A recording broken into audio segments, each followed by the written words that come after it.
우리 이제 책에서 잠깐만 보면,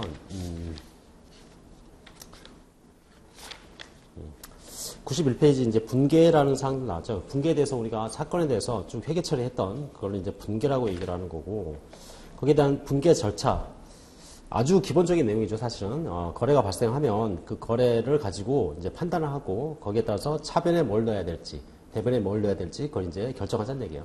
그래서 차변과 대변에 대한 사항들을 결정이 되면, 거기에 대한 분계장에다 이제 이렇게 회계 처리한 걸 한다. 그죠? 그래서 한쪽은 원인이고 한쪽은 결과가 되는 거예요, 사실은. 그래서 여기 같은 경우 토지를 100만 원에 현금으로 구입을 했다. 그러면 현금으로 구입하니까 현금이 빠져나갈 테고 거기 그 결과로 토지가 들어오는 거죠. 그래서 여기서는 현금과 토지가 이런 식으로 분리가 되더라. 자, 그 다음에 이제 공통 예제를 통해서 이렇게 쭉 했는데 이 거래에 있죠. 여기 1, 2, 3, 4, 5, 6, 7, 8, 9, 10 거기에 대한 거래를 한번 집에 가서 회계 처리 한번 해보는 거예요. 그리고 답을 보진 마시고 회계 처리 한번 해보는데 회계 처리를 할 때 항상 처음에 공부를 할 때 처음에 회계 처리에 대한 사항들을 회계 처리라는 걸 할 때 제일 먼저 문제가 뭐냐면 써지질 않아요. 차변에다 뭘 써야 될지 대변에다 뭘 써야 될지 그걸 판단을 못 한단 말이에요. 그래서 처음에 보니까 거래가 1월 1일 날 자본금으로 현금 100만 원을 출자를 했다. 자, 그러면 일단 현금 100만 원이 들어오고 나가고는 알겠는데 그럼 출자했다는 게 도대체 무슨 얘기냐? 회사 안에서 출자를 받은 거고 그 다음에 그 출자금은 회사 내부로 들어온 거예요. 그러니까 현금이 일단 차변 쪽에 100만 원 들어오게 돼 있고 그 다음에 그거 원인은 뭐냐면 자본금이라는 그 계정 과목으로 써진다는 얘기죠. 근데 처음에 할 때는 뭐가 제일 고민이냐면 100만 원 양쪽에서 자 현금이 들어왔죠. 들어온 걸 차변에 써야 되는 건지 대변에 써야 되는지 잘 모른단 말이야. 그런 사항들이 사실 처음에 회계 처리할 때 제일 고민이에요. 근데 그런 것들을 해결하기 위해서는 회계 처리를 자꾸 해봐야 돼. 근데 결과적으로 봤을 때 문제를 풀기 위해서는 회계 처리는 필요 없어요, 사실은. 근데 그 과정을 알기 위해서는 회계 처리가 어느 정도 수반이 좀 돼야 돼. 그리고 회계 처리가 어떻게 나온다는 것 정도는 알고 있어야지 나중에 그 결과치에 대해서 여러분들이 거기에 미치는 어떤 재무제표에 미치는 영향이라든가 그런 것들에 대한 답을 구할 수가 있어요. 그러니까 기본은 일단 회계 처리를 할 수 있다는 가정이 일단 깔려 있어야 돼. 그러면 회계 처리에 대한 사항들을 어느 정도 숙지를 하고 있어야 되고 그거는 자꾸 손으로 해봐야 돼요. 그래야지 그것들이 나중에 이제 어느 정도 머릿속에 딱 떠오르게 되는 거야. 그죠? 그럼 여기 이제 이 10가지의 사항에 대해서 한번 회계 처리해보고, 물론, 쓸 때, 공부를 하실 때 뭐 어떤 방법은 똑같은데, 처음에 이제 1월 1일 날 거래 사건이 이렇게 있었다. 100만 원이 있다. 그럼 100만 원을 이렇게 일단 써야죠. 양쪽에 어쨌든 간에 100만 원이 들어가요. 자, 그럼 여기 이제 뭘 써야 될지 그게 제일 고민이야, 사실은. 거기 이제, 기억이 안 나거나, 또는 뭘 써야 될지 모르겠어요. 그런다고 해서 저걸 빈칸을 남겨놓지 말고 자기가 생각한 대로 써보란 얘기야. 그래야지 어디가 틀렸는지를 찾을 수가 있어요. 그래야지 자기가 뭘 모르는지 찾을 수가 있는 거야. 그러니까 마음대로 써. 어차피 남들을 보여주지도 않는데 뭐. 그죠? 네, 공부할 때는 마음대로 써. 여기다가. 그리고 답을 확인해 보는 거예요. 그럼 내가 왜 이걸로 이렇게 썼는지, 그 다음에 어디서 어떻게 수정이 돼야 되는지를 찾을 수가 있는 거예요. 그죠? 그러니까 공부를 할 때 처음에 책을 단편적으로 보지 마세요. 책을 가지고 여러분들이 이용을 해야 돼. 그럼 책에 나오는 사항들을 가지고 어떻게 이용을 하느냐. 어쨌든 간에 책에 예제가 나오면 그걸 가지고 그 예제와 관련된 사항들을 내가 유추하고 한번 결과를 내봐야 돼요. 그리고 그걸 수정하는 과정에서 공부가 되는 거거든. 근데 책을 보고 여기서 거래 1번, 2번, 3번, 4번 쭉 나왔죠? 이거 회계 처리 어떻게 했지? 보고, 외워야지. 이거는 공부가 아니야. 이러면 공부가 계속 지체가 돼요. 그렇죠? 처음에는 좀 더디더라도 자기가 한 번쯤 해봐야 돼. 그렇죠? 그런 과정들이 처음에는 좀 더디게 이루어지고 그리고 그게 실력으로 전환이 되진 않을 거야. 즉 그게 어떤 수업을 듣는데 보다 용이하거나 뭐 이렇게 되지는 않아요. 쉽게. 그렇지만 그런 과정이 한두 달을 거쳐지면 나중에는 어느 순간인가 딱 수업을 들었을 때 이해가 돼요. 그런 과정을 좀 거쳐줘야 돼요. 그래서 얘도 한번 해보란 얘기예요. 해보고 그게 회계 처리 어떻게 나왔는지 한번 보고 이렇게 해서 나는 이러이러한 이름으로 썼는데 여기서는 이렇게 썼구나. 그러면 거기에 대한 이름들이 머릿속에 각인되는 거예요. 그 과정에서. 예. 자, 그 다음에 이제 전기. 우리가 이제 전기라는 게 뭐냐. 이게 아까 우리가 원장이라는 걸 만들어 봤어요. 그게 이제 전기의 과정이에요. 그래서 현금, 매출채권, 성급 임차료 뭐 이딴 것들. 걔네들은 이제 원장이라는 걸 만들어 가지고 유출과 유입에 대한 사항들을 쭉 나열을 했던 거죠. 그게 이제 기중의 사건들이 거기에 표시가 되는 거예요, 사실은. 자, 그 다음에 이제 뒤에 보면 시산표라는 게 나와요. 근데 시산표 앞에 뭐라고 써있냐면 수정 전 시산표라는 말이 써있죠. 시산표에는 두 가지가 있는데 수정 전 시산표와 수정 후 시산표라는 게 있어요. 수정 전 시산표는 기존의 사건들을 쭉 나열해서 거기다 넣어놓으면 그게 수정 전 시산표예요. 그럼 우리가 전 시간에 했던 내용들은 수정 전 시산표와 관련된 사항들을 했었고 그 수정 전 시산표를 통해서 재무제표라는 걸 만들어 봤단 말이에요. 재무상태표, 그 다음에 손익계산서 이 두 개를 만들어 봤어요. 근데 원래는 수정 전 시산표에서 결산 정리분계란, 즉 결산 시점에만 나타날 수 있는 분계라는 걸 한 번 더 해줘야 돼요, 사실은. 그걸 해준 다음에 그 분계가 표시가 되면 수정 후 시산표라는 게 나와요. 그럼 그걸 가지고 재무제표를 만들어야 돼요, 사실은. 그럼 우리는 그 중간에 결산 분계와 관련된 사항들은 안 했어요, 전 시간에. 자, 그러면 결산 분계와 관련된 사항들이 어떤 게 있나? 자, 그거는 결산 시점에만 할 수 있는 것들인데, 요게 이제 처음에 공부할 땐 제일 어렵고 난감해요, 사실은. 잘 이해가 안 돼. 이게 발생주의 회계 때문에 나타나는 건데,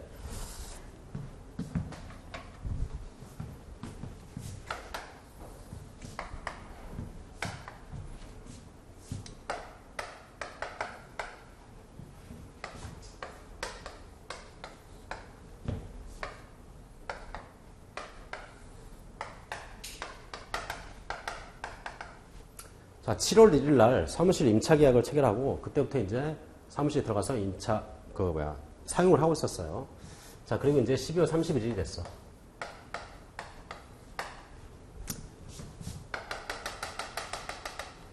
자, 이 회사는 12월 31일을 결산일로 보고 결산일로 보고 거기에 대한 장부를 그때 만들고 있어요. 자, 근데 여기서 이제 임차를 개시하는 그날에 뭐 임차료를 주지 않고 언제냐면 여기서 1년이 끝나면 6월 30일 날 임차료를 지급하기로 했어요. 얼마를 주기로 했냐면 12만원 이렇게 이제 주기로 한 거야. 12만 원. 자, 그러면 이거를 이제 현금주의, 즉 현금의 유출입에 따라서 표시를 한다면 여기는 이제 1년도라고 하고 2년도라고 할게요. 자, 1년도에는 아무런 사건도 없었어요, 사실은. 자, 2년도에는 어떤 사건이 있냐? 현금이 지급이 되죠. 그래서 12만 원이 빠져나가요. 자, 그 다음에 그거는 뭘로 지급이 됐냐? 임차료라는 비용으로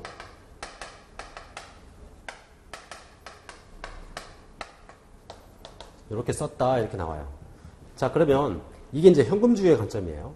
자, 현금주의에서는 현금이 들어오고 나가면 그걸 하나의 사건으로 보고 그때 거기에 따른 수익이라든가 비용을 인식을 해줘.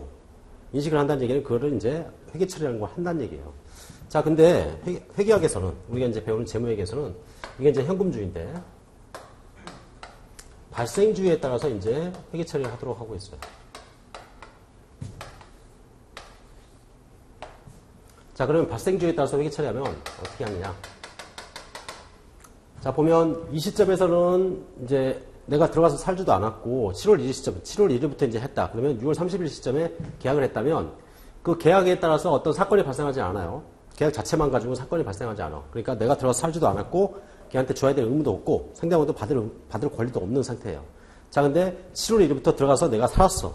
자, 그걸 이제 거기서 그 임차를 하고 거기에 대한 그 장소를 내가 사용을 하고 있었어요. 자, 사용을 계속 7월 1일, 7월 2일, 7월 3일, 7월 4일 하게 되면 거기에 대해서 뭐냐면 그 임차를 해준 그 사람한테 줘야 될 의무가 이제 점점 생기는 거죠. 그죠? 그 의무가 12월 31일 시점이 되면 6개월치가 생긴 거야, 지금. 그죠? 그래서 얘가 7월 1일 날 들어가서 살고 돈을 이제 이때 주기로 했어요. 들어가서 살고 그 다음에 12월 30일이 됐어. 자, 이제 장부를 이제 마감을 하려고 그래요. 이제 여기다가 재무제표를 만들어야 돼. 자, 근데 지금까지는 아무런 사건이 없었다고 할게요. 이거 말고는 다른 사건이 아무것도 없었어. 그럼 회계처리가 아무것도 없었겠지. 그죠? 자, 그러면 이렇게 해서 12월 31일 날 재무제표를 만드는 재무제표에 아무것도 안 나와요. 그죠? 만약 이대로 했다면. 그러면 재무제표에 아무것도 없어. 그죠? 자, 그러면 이거를 보는, 이런 정보를 보는 그 이해관계자들은 1년도에 아무런 사건이 없었구나. 이렇게 이제 생각할 수 있어요. 자, 근데 상황이 그게 아니야. 12월 31일 날 얘가 임차를 이제 6개월 동안 쭉 하고 있다가 이제 사무실이 별로 안 좋아. 보니까 화장실도 별로 안 좋고 그래요. 근데 그 옆에 좋은 데가 나왔어. 그래서 장소를 바꾸려고 그래요. 자, 나갈 때 그냥 나가면 돼요? 그냥 나가면 안 되지. 그죠? 6개월 동안 거기 살았잖아요, 그래서. 그럼 나갈 때 걔는 뭐예요? 6개월치 임차료를 지급하고 나가야 된단 말이야. 그 얘기는 뭐냐면 12월 31일 시점에서 보면 임차료 6개월치에 대한 의무가 발생을 했다는 얘기예요. 그죠? 근데 그런 것들이 여기에 표시가 안 되면 안 된다는 얘기야. 이게 뭐냐면 발생주의 의미예요. 발생주의. 그래서 여기서 어떻게 하냐. 12월 31일 날 6개월치에 대한 의무를 표시를 해줘야 되는 거야. 그래서 그러면 어떤 식으로 표시를 하느냐. 어쨌든 간에 6개월치 임차료를 지급해야 되니까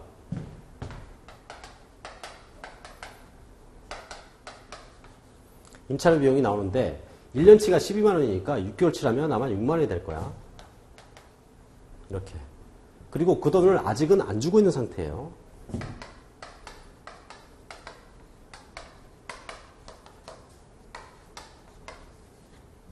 자, 이렇게 쓰는 거예요. 그러면 임차료 비용으로 6만 원이 발생이 됐고 그걸 아직 못 줬다. 이런 회계 처리가 하나 나와요. 자, 그러면 저게 나오면 이런 회계 처리가 하나 나오면 1년도에 재무상태표하고 손익계산서에는 얘네들이 이제 표시가 돼요. 이제 손익계산서는 수익에서 비용을 빼는 방식으로 할게요.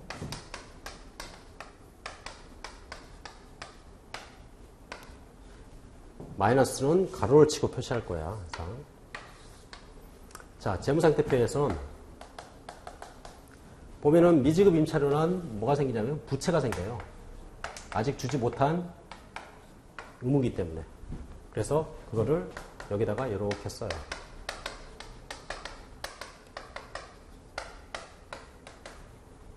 자, 이게 이제 부채에 들어가요. 자, 그 다음에 이제 이거는 비용이거든요. 비용은 어디에 들어가면 손익계산서에 이렇게 들어가.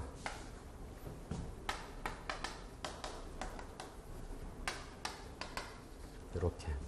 자, 그러면 아까 아무것도 없을 때하고 이렇게 했을 때하고는 차이가 커요.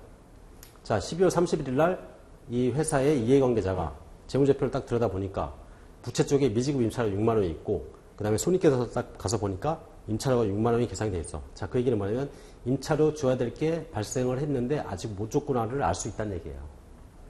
그죠? 이게 임차료, 이거는 뭐냐면 지금 줘야 될 임차료를 얘기를 하는 거야. 근데 그거를 아직 못 줬으니까 그게 부채로 계산이 되어 있는 거예요, 지금. 그래서 이 부분을 표시해 주는 게 뭐냐면 결산분계라고 얘기해요, 결산분계. 그럼 결산분계는 뭐냐면 결국에는 그 기중에 그 회사의 권리와 의무관계 변동이 계속 발생하고 있단 말이야. 그런 것들을 계속 발생할 때마다 표시해 주는 게 아니라 재무제표를 만드는 시점에 하자는 얘기예요. 사실은 저 임차료에 대한 비용, 즉 얘가 들어가서 살고 거기에 대한 비용을 지불을 해야 되는데 거기에 대한 의무는 어떤 식으로 발생을 하냐. 실제로는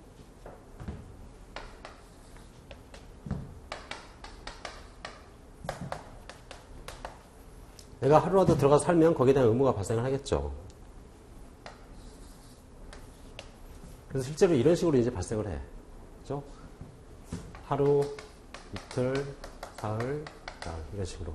그죠? 그래서 그 의무에 대한 사항들은 계속 증가를 하면서 12월 30일까지 총 얼마냐면 6만 원에 대한 의무가 이제 발생을 한 거야, 사실은. 그죠? 자, 근데 그거를 그때 요만큼을 회계 처리를 할 수가 없어요, 그거를. 1분 1초마다 다를 테니까. 그죠? 그래서 어떻게 하냐면,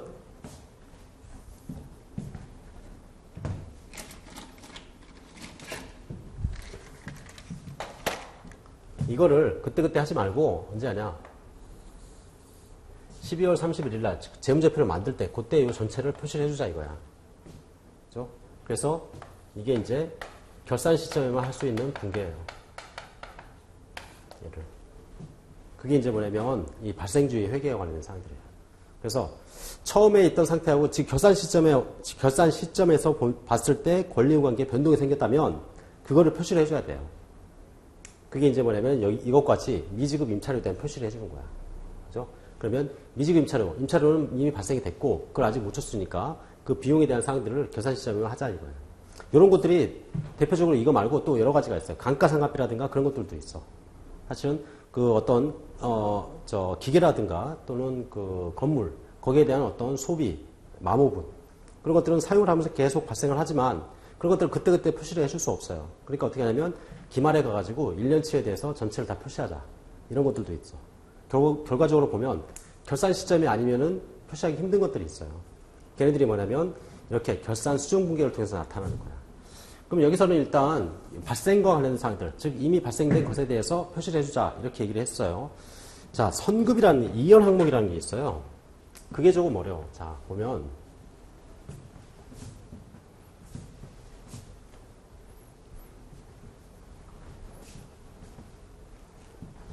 자, 이번 경우는 어떤 경우냐면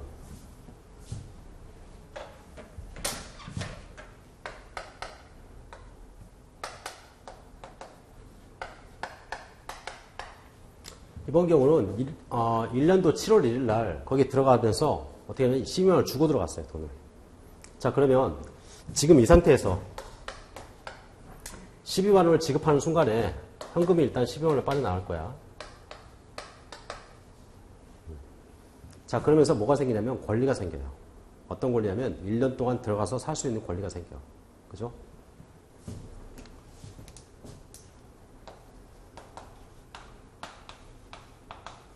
권리가 12만 원짜리가 생겨요. 이거를 뭐라 그러냐면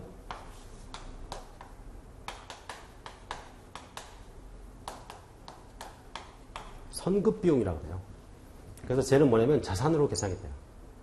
선급 비용은 뭐냐면 내가 미리 지급한 비용이야. 그러니까 비용을 미리 지급했으니까 나한테는 지금 현재 상태에서는 권리만 남아있는 거예요. 그죠? 그러면 이 선급, 이거를 이제 정확히 얘기하면 선급 임차료라고 해서 얘를 자산으로 이제 계상을 해요. 자산으로. 자, 그러면서 현금이라는 자산이 빠져나가. 자, 그리고 12월 31일이 됐어요, 이제.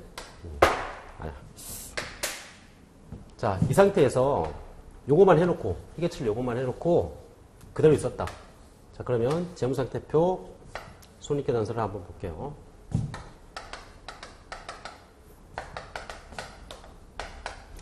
자, 재무상태표에는 지금 보면 현금 빠져나오고 뭐가 들어왔냐면 선급비용이랑 자산이 들어왔어요.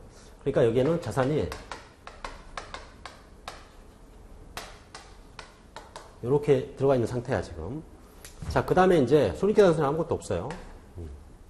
자, 저 상태로 그대로 놔두면 12월 30일 이렇게 표시가 돼. 자, 그럼 이거를 정보를 보는 이용자는 어떻게 생각하냐면, 내가 들어가서 살 수 있는 권리가 12만원치 남아있구나, 이렇게 보겠죠. 자, 근데 여기는, 뭐냐면 1년치에 대한 임차료가 12만원이야. 자, 그 얘기는 뭐냐면 12월 31일 시점에 1년 동안 내가 살 수 있는 권리가 12만원치 나와있다는 얘기야. 근데 실제는 어떠냐?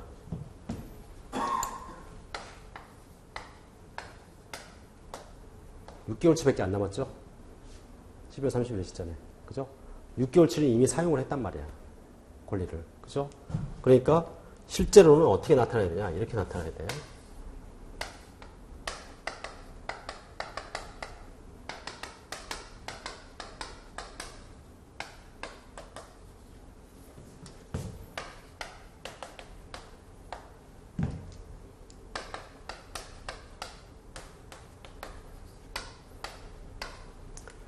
사실 12월 31일 시점에 권리무 관계는 이거예요.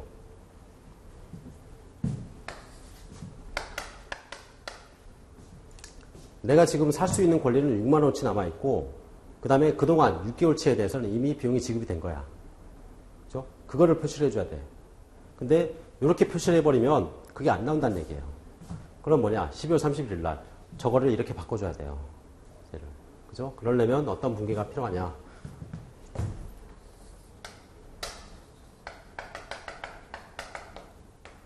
그러면 어떤 게 필요하냐? 자, 이 상태에서 얘를 이걸로 바꿔주려면 일단 여기서는 선급 비용이 12만원인데 선급 비용이 6만원만 남아있어야 돼요. 그럼 결국 선급 비용을 써야 되겠네.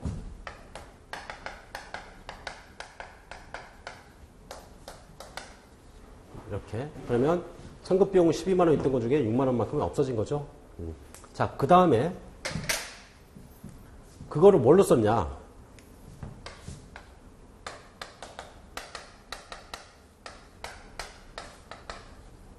임차료라는 비용을 썼다는 얘기예요. 그러면 결국 이 재무제표가 이런 과정을 거치면 이 재무제표가 돼요. 이렇게. 자, 저게 이제 뭐냐면 선급에 대한 결산 수중분계상이에요. 제가. 저걸 이제 이연 항목이다 이렇게 얘기를 해요. 이연이라는 건 다음 기로 넘긴다 이런 의미거든요. 그래서 선급이라든가 선수 이런 사항들이 나오면 그걸 이연 항목이라고 그래요. 그래서 선수나 선급은 뭐냐면 미리 돈을 받거나 미리 돈을 지급한 걸 얘기하는 거예요. 그리고 아까 우리가 미지급이나 미수 이런 것들은 뭐냐면 내가 지금 돈을 안 줬어요. 근데 발생이 됐는데 돈을 못 주거나 아니면 발생이 됐는데 돈을 못 받은 거야. 그죠? 그래서 선급과 선습, 그 다음에 미지급과 미지급과 미수. 얘네들은 차이가 어떻게 되냐면,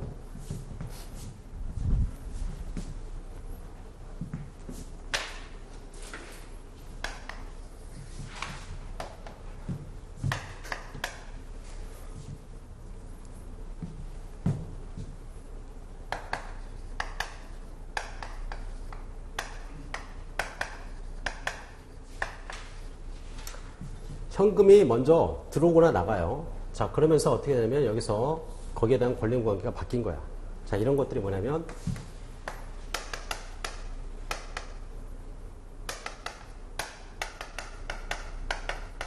이런 것들이 선급, 선수와 관련된 사항들이에요. 그래서 현금 거래가 미리 있었고 그 다음에 거기에 대해서 발생되는 사건은 그 뒤에 나타나는 거야. 그래서 여기서 보면 선수가 뭐냐면 미리 돈을 받은 거야. 선급은 뭐냐면 미리 돈을 준 거예요. 자, 이게 이제 선수와 선급. 그래서 여기서는 12월 31일 날 결산 시점에는 여기서부터 여기까지의 권리금 관계 변동사항을 여기서 조정을 해줘야 돼요. 여기서. 그래서 그 조정사항들이 이제 나타나야 돼, 쟤네들이. 저게 이제 선급과 선수와 관련된 사항들. 근데 미지급과 미수는 뭐냐면 여기 아무런 거래가 없어요. 아무런 거래가 없지만 이때부터 이때까지 권리금 관계에 변동이 생긴 거야. 그래서 걔도 마찬가지. 여기서 조정이 필요해요.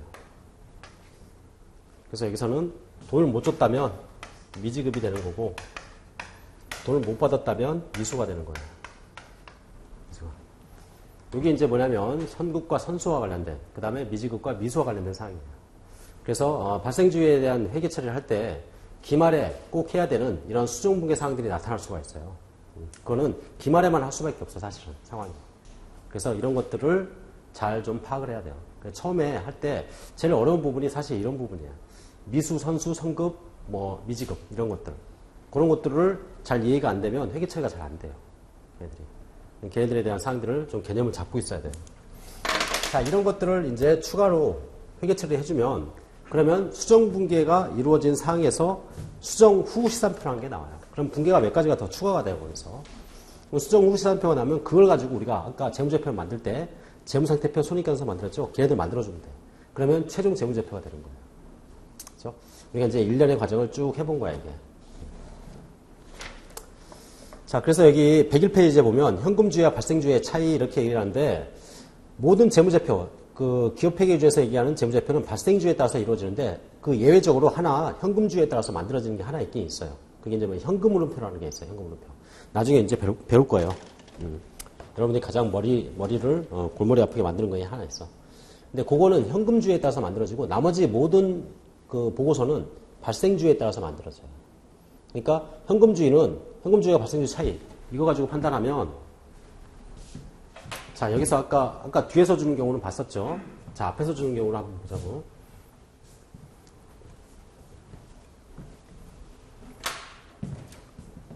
자, 이거를 현금주의로 회계 처리하면 어떻게 하냐면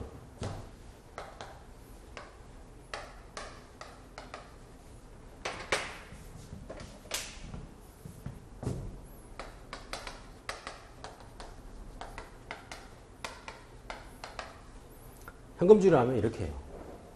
임차료 비용 12만원, 현금 12만원 이렇게. 현금 지급하면 그냥 비용을 썼다는 얘기야. 그렇죠? 근데 여기서 실제로는 어떻게 돼요? 현금 지급하는 시점에 내가 비용을 사용한 건 아니에요. 왜? 이제 들어가서 살 수 있는 권리가 있는 거잖아. 하루라도 들어가서 살아야지 그걸 소비를 하는 거야. 그죠? 그러니까 지금 현재 현금을 지급하는 시점에서는 내가 소비한 건 없어요. 그죠? 근데 현금주의로 써버리면, 현금주의로 만약에 회계 처리 해버리면 이렇게 돼버리는 거야. 이렇게. 이미 비용이 됐다. 비용이 됐다는 얘기는 거기에 대한 효익을 내가 가져갔다는 얘기예요. 수익과 비용은 거기에 대한 효익, 그런 것들이 실현이 됐다는 의미야. 그죠? 그러니까 요걸 발생주의로 하게 되면 이렇게 되는데 현금주의로 이렇게 돼요. 그러면 현금주의로 하게 되면 어떤 결과가 나오냐면 여기서 이제 비용이 12만 원 발생되잖아요. 내가 비용이 요번에 너무 많아, 회사가. 그래서 어떻게 하냐면 비용을 너무 줄이고 싶어. 그러면 어떻게 하냐? 거래처에다 이제 얘기를 하는 거. 또는 건물주한테 얘기를 해요. 아, 현금을 다음 연도에 줄게요. 이렇게 얘기를 해요. 그러면 어떻게 돼? 비용이 여기서 안 잡혀요. 그러면 어떻게 해? 비용을 다음 기로 미룰 수가 있어. 또 다음 연도에도 너무 그 비용이 너무 많아요. 그래서 재무제표에 모양이 안 이쁘질 것 같아. 그럼 어떻게 해? 건물주한테 다음 연도에 줄게요. 부탁을 하는 거죠. 그럼 어떻게 해? 다음 연도도 비용이 안 잡힐 수 있어. 사건은 하나인데. 그죠? 그래서 어떻게 하냐면 발생주의로 하게 되면 그 기간 동안에 나타나는 요 임차료 비용 있죠? 요거는 무조건 계산하게 돼서 현금의 지급이나 현금의 수치나 그런 거 생각할 거 없이. 그죠? 그러니까 발생주의로 하게 되면 정확한 사건이 표시가 되는데 현금주의로 하게 되면 손익을 자기 마음대로 바꿀 수가 있어요. 현금의 유출입 시점을 바꾸면 그만큼 수익과 비용이 다르게 나타나. 그렇기 때문에 모든 재무제표는 기본적으로 발생주의에 따라서 하자 이렇게 얘기를 하고 있어요. 사실은. 자, 그래서 거기에 대한 내용이 이제 여기 써 있는 거예요. 현금주의와 발생주의에 대한 사항들, 재무상태 왜곡 이딴 얘기가 있다. 예, 한번 읽어보시면 돼요. 자, 그리고 수정분계상에서 뒤에 보면 성급 임차료가 있죠.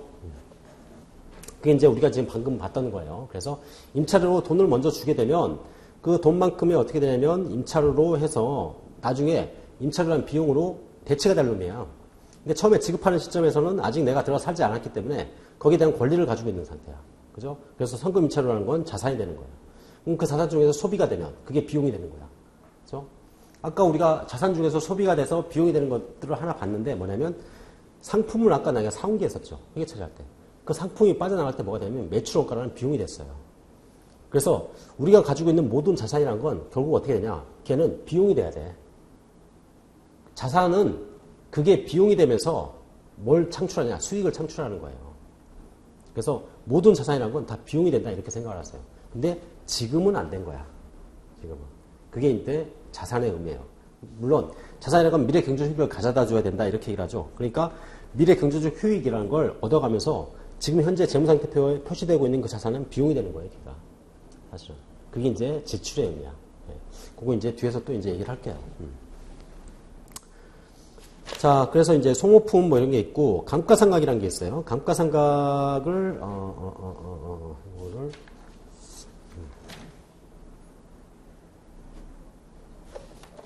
감가상각을 뒤에 따로 이제 감가상각에 대한 사항들을 따로 볼 거예요.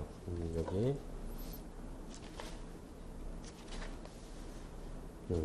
유용자산 쪽에 가서 이제 감가상각에 대한 사항들을 볼 테니까, 그거는 일단 넘겨놓으세요.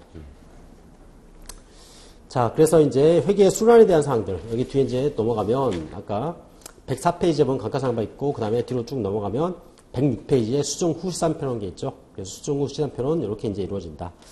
자, 그 다음에 107페이지에 이렇게 나오고, 그 다음에 수정 후 시산표에 의해서 이제 자산부채 그런 것들을 가지고 만들면 재무제표라는 게 만들어진다. 자, 그리고 여기, 109페이지에 보면, 맨 밑에 기말자산, 단기비용, 그 다음에 기말부채, 기초자본, 단기수익. 요게 이제 시산표 등식이라고 얘기하는 건데, 이런 것까지 몰라도 돼요. 몰라도 되고, 차변 쪽에 뭐가 들어가는지, 그 다음에 대변 쪽에 뭐가 들어가는지, 그것만 좀 파악을 해보자고요. 차변 쪽에는, 시산표에는 자산과 비용이 들어가고, 그 다음에 대변 쪽에는 부채, 자본, 그 다음에 수익이 들어간다. 이 정도. 그죠? 그래서 어쨌든 간에 회계 처리를 하게 되면, 회계 처리에 나타나는 사항들이 시산표에 다 이제 표시가 되게 되는 거고, 그죠? 그리고 시산표는 양쪽이 다 맞게 돼 있다. 그죠? 자, 그 다음에 이제 계정의 마감이라는 게 있다. 그래서 계정의 마감은 손익계정. 우리가 이제 수익과 비용 있죠? 걔네들을 마감을 시켜요. 자, 그러면 이 마감 과정을 한번 볼게요. 이게 마감 과정이 여러분들 시험에 나오진 않아. 근데 요걸 가지고 나중에 이익이익이라는 걸 파악을 할 때 이게 참 중요한 개념이에요. 이 개념을 모르면 이익이익이 어떻게 돌아가는지 몰라요.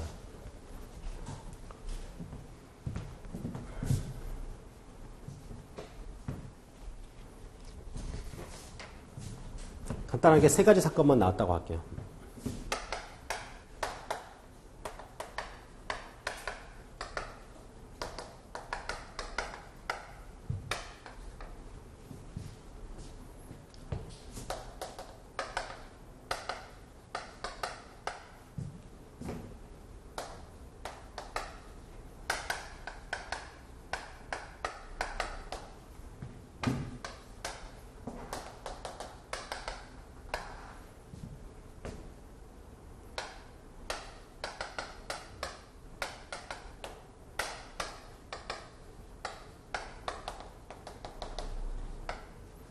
자, 먼저 회사가 처음에 설립이 되면서 10만 원을 차입해가지고 돈을 빌려가지고 설립이 됐어요.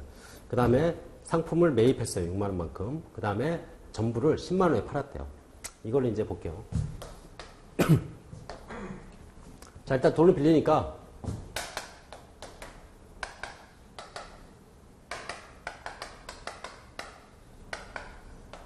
자, 이런 식으로 이제 회계 처리하게 됐어요. 차변 쪽에는 현금 10만 원이 들어오고 그 원인은 돈을 빌린 거래요. 그래서 부채가 10만 원 이렇게 계산이 돼요. 자, 두 번째. 자, 상품을 6만 원에 현금을 주고 사왔대요. 자, 그러면 상품이 들어와요. 6만 원어치가. 자, 그 다음에 현금을 줬으니까 빠져나가겠지 뭐. 이렇게. 자, 그 다음에 이제 물건을 팔았어요. 자, 물건 팔면 매출과 비용이 나와요. 자, 그럼 매출은 뭐냐? 물건 팔아서 받은 돈이 매출이에요. 그래서 그걸 이제 수익이라고 얘기한다. 여기서 수익 금액은 물건 팔아가지고 10만 원 받았으니까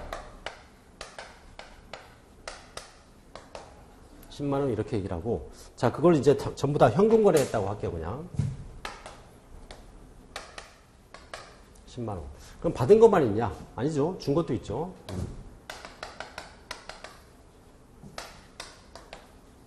상품 6만 원짜리 줬어. 그게 이제 뭐냐면 매출 원가라는 비용이 돼요. 자, 그러면 얘를 가지고 이제 아까 우리가 했던 것들을 이제 해볼 거예요. 자, 손익계산서하고 이제 재무상태표를 한번 만들어 볼게요. 먼저 여기서 자산과 관련된 계정은 뭐가 있냐? 이게 이제 자산과 관련된 계정이에요. 그래서 현금과 상품. 잔액을 한번 써볼까요? 현금이 얼마 있고 상품이 얼마 있는지. 자, 현금 보니까 처음에 10만 원 들어왔고 그 다음에 6만 원 빠져나왔고 10만 원 들어왔네요. 지금 얼마 남아있을까요? 이거 남아있겠죠? 자, 상품 볼까요? 6만 원 들어왔다가 6만 원 빠져나갔네. 그러면 얘는 없겠다. 됐죠? 자, 자산 하나 만들었어요, 지금. 이거 이제 지워버리고.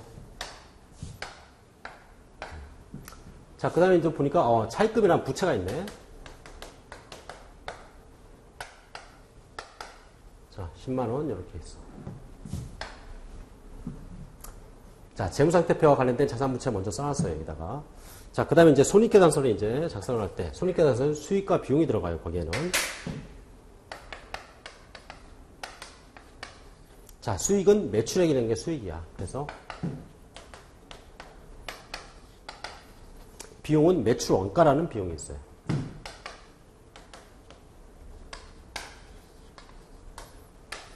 자, 이렇게 빼면 얼마냐면 4만원이 이렇게 남을 거야. 자, 그럼 아까 어떻게 설명했냐면, 이 4만원을 여기다 갖다 놓으면 양쪽에 맞는다 이렇게 얘기했어요. 그죠? 자, 그러면 이 4만원을 이렇게 갖다 놓는 과정을 보는 거야, 지금 이제. 쟤를.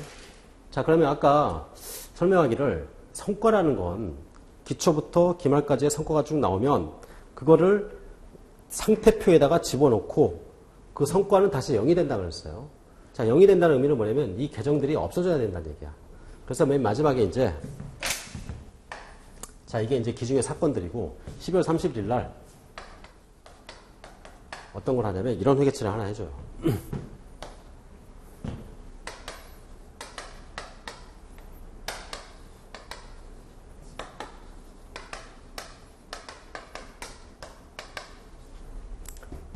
자, 이런 회계처리 하나 해보자고. 매출액을 10만원 차변에다 회계처리 하나 해주면 어떻게 되냐? 매출액이 없어져요. 그죠? 매출액이 여기 대변에 하나 있었는데 그게 없어지는 거야, 지금. 그죠? 자, 그 다음에 매출원가 6만원짜리를 대변 쪽에다가 이렇게 써주면 매출원가가 없어져요. 자, 그러면 모든 회계처리는 차변과 대변이 다 똑같아야 돼. 왜냐면 하나는 원인이고 하나는 결과라고 했으니까. 그죠? 그럼 여기 지금 얼마가 남냐면 4만원이 모질라요, 지금. 요놈이 모질라. 그죠? 예. 요놈을 어떻게 하냐. 이제 요놈이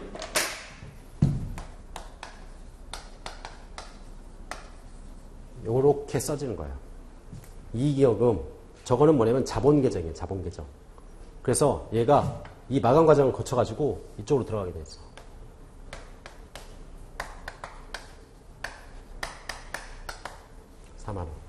그러면 모든 장부가 마감이 되는 거예요. 이제. 그죠? 결국 보면 여기 이익이익이 어디 나와요? 대변에 나오죠? 대변에 나오니까 여기 들어가는 거야.